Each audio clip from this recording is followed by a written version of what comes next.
हाय दोस्तों, welcome back to my YouTube channel. तो आज का जो ये वीडियो है, ये निफ्टी और बैंक निफ्टी में अब हमारी आगे की क्या स्ट्रैटेजी होगी उसके ऊपर है। प्लस जो इज़राइल, ईरान और यूएस की वॉर स्टार्ट हुई है, जिसमें कि काफ़ी कैजुअलिटी अभी तक न्यूज़ में कवर हो रही है। तो वो किस तरीके से इंडियन मार्केट को अफेक्ट करेगी, उस पे भी हम डिस्कशन करेंगे। इसके अलावा निफ्टी, बैंक निफ्टी में हमारे क्या सपोर्ट लेवल्स हैं। हमें अगर किसी स्टॉक स्पेसिफिक पे ट्रेड करना है, गोल्ड और सिल्वर, तो हम इन सारे सब्जेक्ट को कवर कर रहेंगे। तो इसलिए इस वीडियो को एंड तक ज़रूर देखिएगा। और अगर आपने मेरे चैनल को अभी तक सब्सक्राइब नहीं किया तो इस चैनल को सब्सक्राइब ज़रूर कीजिएगा, क्योंकि अगर आप सब्सक्राइब करते हैं तो आपके पास ये रेगुलर अपडेट आते रहते हैं मार्केट में, निफ्टी, बैंक निफ्टी में जो इम्पोर्टेंट लेवल्स हैं, वो मैं अपने वीडियोस में डिटेल में शेयर करता हूँ। तो अगर आप कोई भी स्ट्रैटेजी आप बिल्ड कर रहे हैं तो वो उसमें आपको हेल्प होगी। तो आइए सबसे पहले स्टार्ट करते हैं निफ्टी पे। तो देखिए, निफ्टी ने 200 मूविंग एवरेज ऑलरेडी ब्रेक कर दिया। तो अब निफ्टी के नीचे सपोर्ट लेवल क्या बनते हैं? तो सबसे पहले तो निफ्टी का जो सपोर्ट लेवल है वो 25,150 है। और अगर आप देखें तो ये जो प्रीवियस सेशन था, वहां पर निफ्टी ने 25,150 के लेवल को टच किया, और उसके बाद जो क्लोजिंग हुई है वो 25,178 पे हुई है। तो अब इसके बाद नीचे और कौन कौन से लेवल बनते हैं वो देख लेते हैं एक बार। तो सबसे पहले हम एक ट्रेंड लाइन ड्रॉ कर लेते हैं, तो हमें समझने में आसानी होगी। तो ये देखिए 25 से 150 का लेवल है।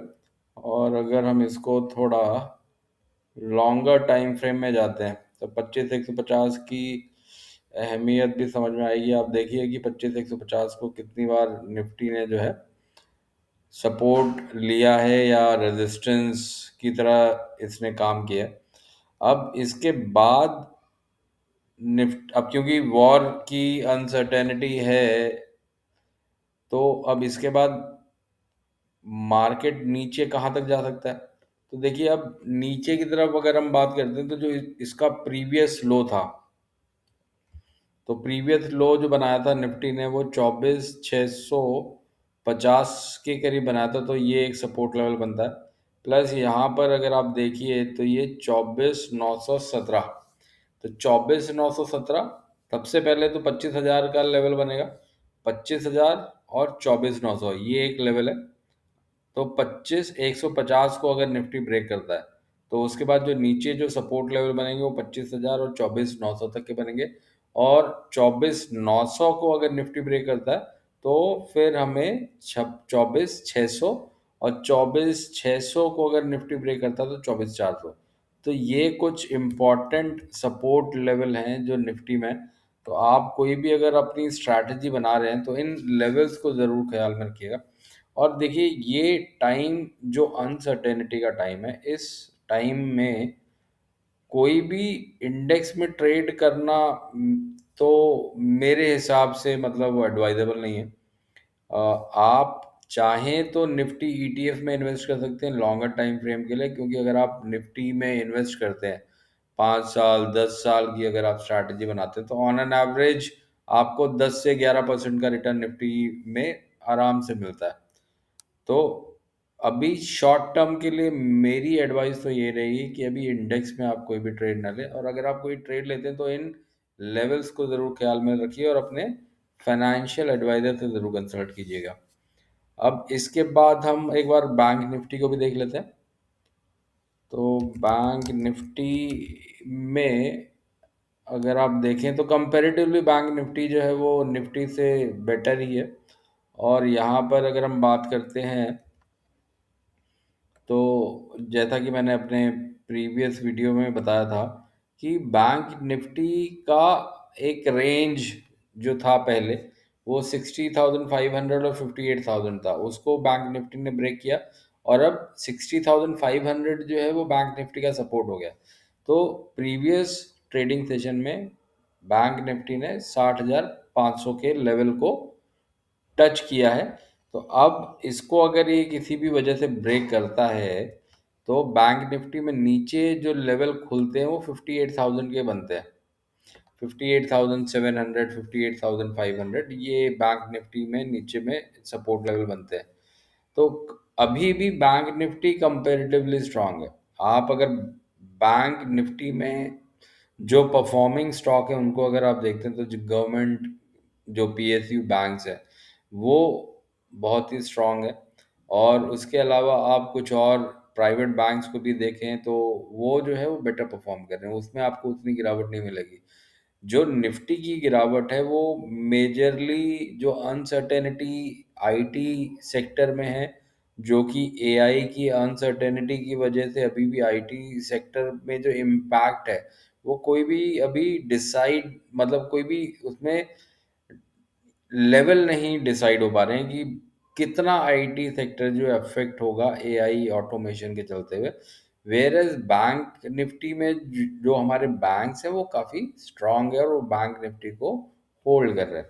अभी बैंक निफ्टी में कुछ प्राइवेट बैंक्स को या पब्लिक बैंक को हम देखें तो आप देखेंगे कि वो अपने 52 वीक हाई लेवल पे हैं। जैसे हम बात करते हैं कैनरा बैंक की, तो कैनरा बैंक को अगर हम एक बार देखते हैं तो आप देखिए कैनरा बैंक का 52 वीक हाई 162 था और ये अभी भी ट्रेड जो है वो 156 के करीब कर रहा है। तो प्रीवियस दो सेशन में यहाँ पर गिरावट आई है। अदरवाइज कैनरा बैंक जो है वो अपने 52 वीक हाई पे चल रहा है। इसी तरीके से अगर हम दूसरे बैंक्स को देखें, बंधन बैंक को देखते हैं। बंधन बैंक की अगर हम बात करते हैं तो ये मैंने प्रीवियस वीडियो में बताया था कि बंधन बैंक जो है कंपैरेटिवली नीचे से इसने काफ़ी स्ट्रांग मूव दिया है। तो 137 के लेवल को टच किया था और 137 के लेवल से अभी 190 का जो लेवल है वो 26 फरवरी को इसने टच किया और वहाँ से थोड़ा पुल बैक आया है, क्योंकि देखिए 190 से ये पहले भी यहाँ पर सेलिंग आई थी, तो उस वजह से थोड़ा यहाँ पे रेजिस्टेंस उसको क्रिएट हो रहा है।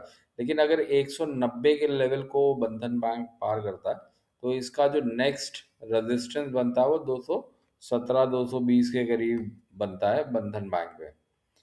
और इसके अलावा आप इंडसइंड बैंक को देख सकते हैं। इंडसइंड बैंक की भी अगर हम एक चार्ट पर देखते हैं तो कंपैरेटिवली अभी धीरे धीरे बंधन बैंक जो है वो रफ्तार पकड़ रहा है। तो अगर आप ऐसे किसी स्टॉक में इन्वेस्ट करते हैं लॉन्गर टर्म के लिए तो यहाँ पर पॉसिबिलिटी फिर भी बेटर है। इंडेक्स में अगर आप करना चाहते हैं तो इंडेक्स में आप ज़रूर कीजिए, लेकिन आप उसके लिए ये ईटीएफ के थ्रू करें तो उसमें थोड़ा आपका जो है लॉन्गर टाइम फ्रेम के लिए रहेगा। और प्लस आपका जो है आपको जो अंडरस्टैंडिंग रखनी है वो ये रखनी है कि आप उसको 10 साल 15 साल के लिए वहाँ पे रखेंगे, क्योंकि ओवरऑल जो है वो इन्वेस्टमेंट पर्पज से मैं आपको बता रहा हूँ कि इंडेक्स में अगर आप इन्वेस्ट करते हैं तो आप लॉन्गर टाइम फ्रेम के लिए 10-11% के लिए आप निफ्टी में इन्वेस्ट कर सकते हैं। अब अगर आप यहाँ पर इंडसइंड बैंक का चार्ट देखिए